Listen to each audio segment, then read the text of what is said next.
Good afternoon scholars. आज के lecture में हम यहाँ बात करेंगे कि डाइलेक्ट्रिक एंड पोलराइजेशन। तो डाइलेक्ट्रिक जो होता है वो एक इंसुलेटिंग मटेरियल होता है और उसकी कुछ प्रॉपर्टीज होती हैं वो हम यहाँ पे डिस्कस करेंगे। तो सबसे पहले हम यहाँ पे डिस्कस कर लेते हैं डाइलेक्ट्रिक।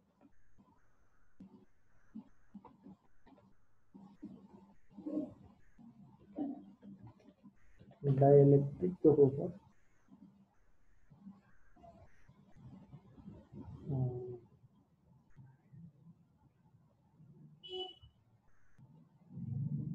तो डाई इलेक्ट्रिक की हम बात करें। डाई इलेक्ट्रिक जो होगा वो कितने टाइप का होगा? दो टाइप का होगा।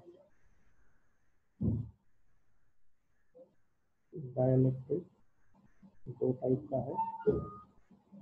एक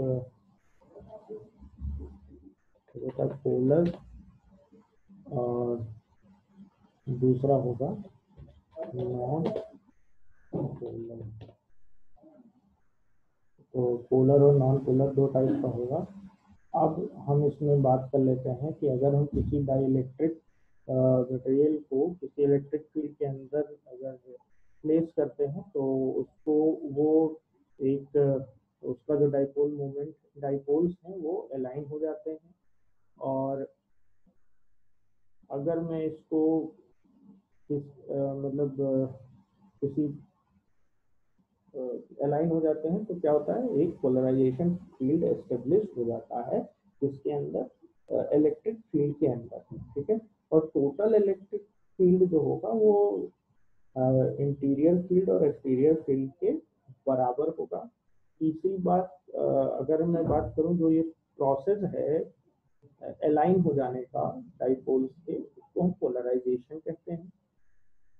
और ये अगर मैं बात करूं इलेक्ट्रिक फील्ड, जो नेट इलेक्ट्रिक फील्ड होता है इंसुलेटर की वजह से वो कैसे होगा वो हम यहाँ पे फार्मूला यहाँ पे लिख देते हैं कि जो इलेक्ट्रिक फील्ड है ड्यू टू डाइपोल, तो हम यहाँ पे इसको इस तरह से लिख सकते हैं आई इंटीरियर ई इंटीरियर प्लस ई एक्सटीरियर। एक्सटीरियर की बात हम करेंगे, ई इंटीरियर एंड ई एक्सटीरियर। और उसको हम इस तरह से लिख सकते हैं कि जो टोटल फील्ड है उसको हम इस तरह से लिख सकते हैं कि ई आई जो है वो क्या हो जाएगा, वो कुछ इस तरह से होगा कि ये 1 - 1/epsilon naught r over E not. और ई नॉट यहाँ पर इलेक्ट्रिक फील्ड है, आउटर इलेक्ट्रिक फील्ड है। और इसको हम इस तरह से लिखते हैं और ये हमारा टोटल डाइलेक्ट्रिक पोलराइजेशन का पार्ट है। अब इसी के हेल्प से हम कैपेसिटर और कैपेसिटेंस को डिफाइन करेंगे। तो कैपेसिटर क्या होता है, कैपेसिटर और कैपेसिटेंस क्या होता है, इस पर हम बात कर लेते हैं। तो सबसे पहले हम बात करेंगे कैपेसिटर क्या है। तो कैपेसिटर इज अ डिवाइस, हम कैपेसिटर की बात करेंगे। तो कैपेसिटर्स क्या होते हैं? Capacitors is a device that store electrical energy and it consists of conductors of any uh, shape and size, carrying charges of equal magnitude and opposite sign and separated by an insulating medium. I'm repeating, a capacitor is a device that stores electrical energy and it consists of a conductors of any shape and size, carrying charges of equal magnitude and opposite sign and separated by an insulating medium. और इसको हम लिख सकते हैं, इसको सी से denote करते हैं, और capital C is equal to Q over V. तो एक डेफिनेशन इसका हम ये भी लिख सकते हैं कि it is the ratio of the charge given and the potential V to which it is uh, raised, right? इसका जो यूनिट होता है वो फैरड होता है। अब हम बात करेंगे पैरेलल, अब हम बात करेंगे पोटेंशियल एनर्जी की। तो potential energy of the system charge, तो सबसे पहले हम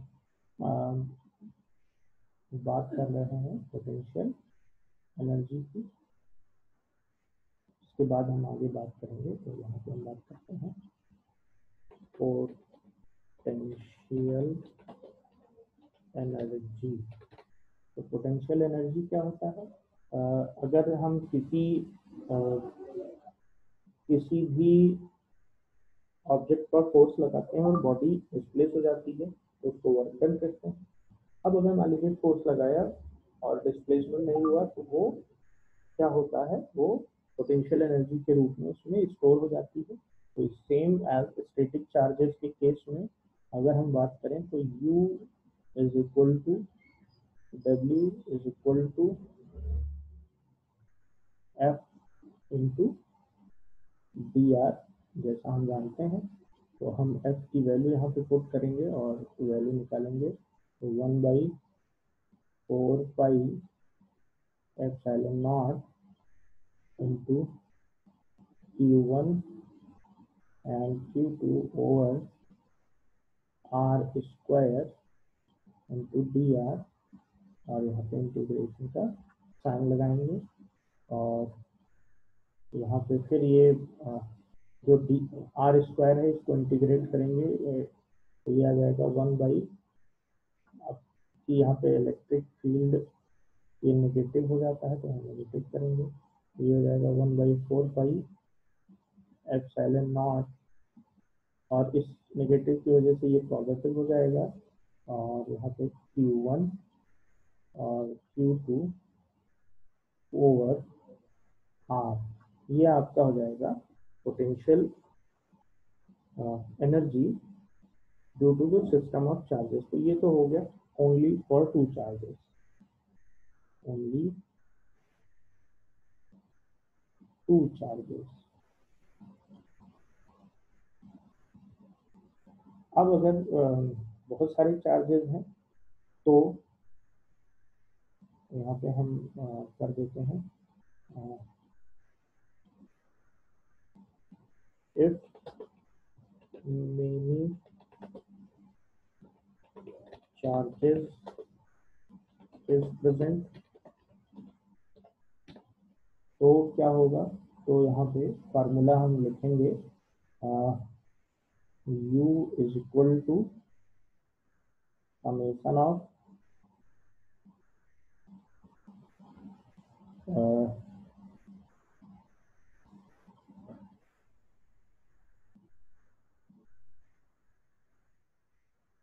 क्या हो जाएगा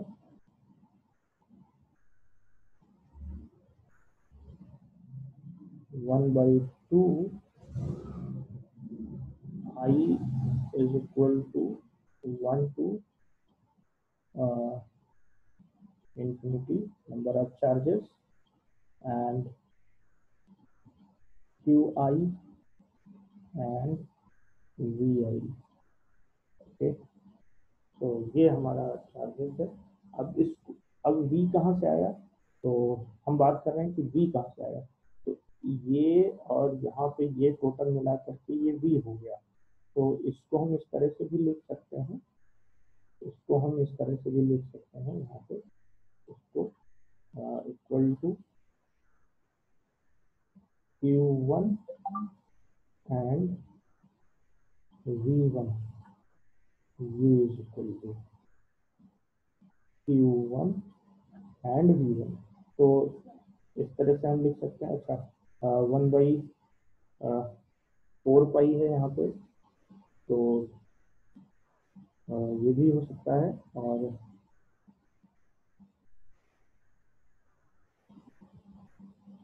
इस तरह से हम लिख सकते हैं। और अगर बहुत सारे चार्जेस होंगे तो इस तरह से होंगे। अब हम बात करेंगे वर्क डन जो है वो, उसको हम डिफाइन कर रहे हैं। फिर क्या बच गया? Potential energy, external field. तो पोटेंशियल एनर्जी जो कि एक्सटर्नल फील्ड में हम बात कर रहे हैं। अब इसी फार्मूले को, ये जो फार्मूला है, ये जो फार्मूला है, इसी को हम मतलब इसी को हम इसमें यूज करेंगे। तो अब हम बात करेंगे potential energy due to external field. तो potential energy due to external field की हम बात कर लेते हैं।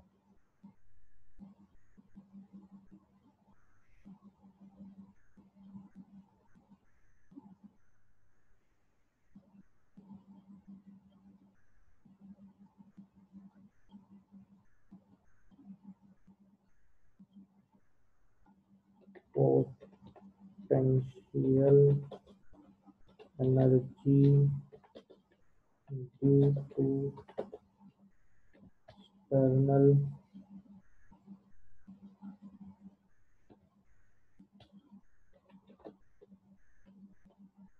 फील्ड। तो इसमें क्या होता है कि हम जानते हैं कि अगर कोई भी चार्ज है तो इसको हम इस तरह से लिख सकते हैं। Potential energy E is equal to Q V. इस तरह से हमने अभी देखा, इस तरह से हम लिख सकते हैं, वेक्टर है।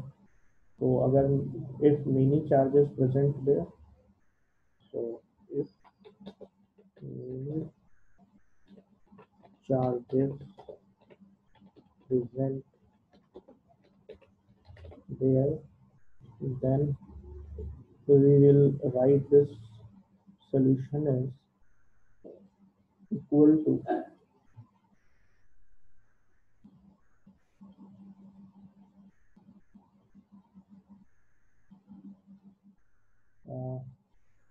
Q1 VR plus Q2 VR2, ये R1 हो जाएगा, प्लस Q1 Q2